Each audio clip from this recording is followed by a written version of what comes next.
Okay, our next tech chat is going to be with Sham. He's the founder and chief scientist of Insight Robotics. And interviewing him is Yingying Liu, who is writing for Silicon Dragon, and she also is very involved in China tech. So welcome to the stage, Yingying and Rex. Come on up. Thank you. Rex is in the robotics field, so we're shifting technologies here. We'll get to a flavor of what's happening in robotics after we've already heard about AI and other fields like the Internet of Things, so now robotics. So take it away, Yingying. Awesome. Okay, so Rex is one of the hands down most passionate young entrepreneurs I've ever talked to.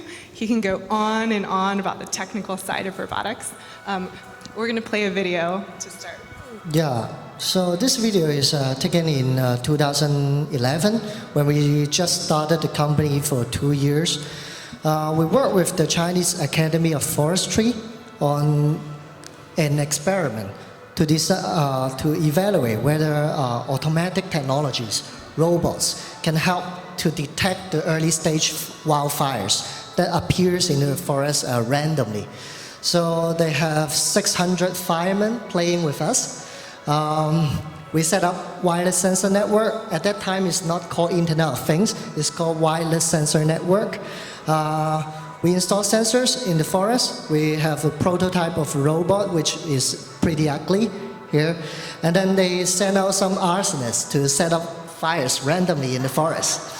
So they set up a fire, and our robot detects all the fires and plot it into a 3D map. And then the fire chief look at the 3D map, and we send out the drone to get back the real-time live feed of the fire scenario. And then they send out the fire teams coming from different cities in the Guangdong province. There are 23 cities joining this experiment to test whether a GIS system can help in organizing and coordinating firemen from different cities, which has different trainings to fight the same fire if the fire is big. So at last they sent out the biggest helicopter in China to put out the rest of the fires. So starting from that, we had a good success in the experiment. And then nowadays we have over 100 robots working in China, covering an area of around 8,000 kilometers square, 24 hours a day for detecting fires. So we recently expanded our network to South Africa, Mexico, and also Indonesia for the detection of forest fires at a very early stage. So there's a lot going on here. They've actually raised $7 million, and you made your first US hire. This was all in the last couple months. Can you actually tell us how it all started? Actually, it all started with a non-commercial based project that started in the University of Hong Kong. In 2009, when we have the first team members who is coming from the MSF, who has went to the Wenchun in China for a very big earthquake for the disaster relief job. So at that time, we want to develop some robots that can climb underground to detect the victims. Because at that time, the only disaster relief robots are made in US, and it's freaking expensive for Chinese. So we cannot afford that. That's why we want to develop something like that. And then finally, we find out that we can't sell it. The problem is that selling a disaster relief robot is like selling coffin. So if no one dies, you have no business. If you want your business to grow big, you want more people to die. So it's not really ethical for us to hope. There are a lot of disasters worldwide, right? So that's why we try to shift the focus from disaster relief to disaster prevention. So after that, we research on the global topics, hot topics on disasters happening worldwide. And we find out that actually wildfire is releasing over 20 to 30% of our carbon emission every year. And that number is coming from NASA, World Bank, and Stanford University. And they all come up with the same results in different research. So everyone here may not have heard of this kind of numbers. And we think that that may be a potential market for our robotics technology to grow, so that we can earn some money to finance the disaster relief robots research. So we can still make the disaster relief robot, but with a charity purpose instead of earning money. Yeah. So he kept correcting me. I kept saying drones and robots, and you insist that I use the word robotics. Why, and how did you see your product actually evolve along with the strategy? Well, actually, I think drones and robots are very closely related. A drone is actually a flying robot.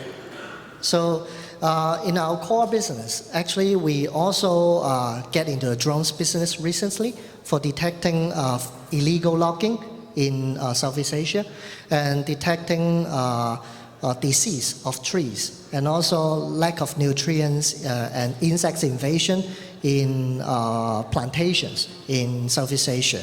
So this kind of technologies, actually, no matter you call it robotics or drones technology, at the end, what we are doing is data processing.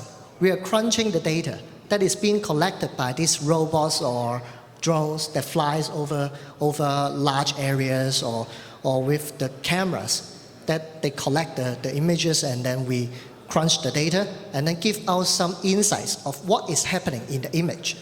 Because even if you have a drone that can fly for 24 hours for each recharge, you got terabytes of data, and then you still need people to look at the images.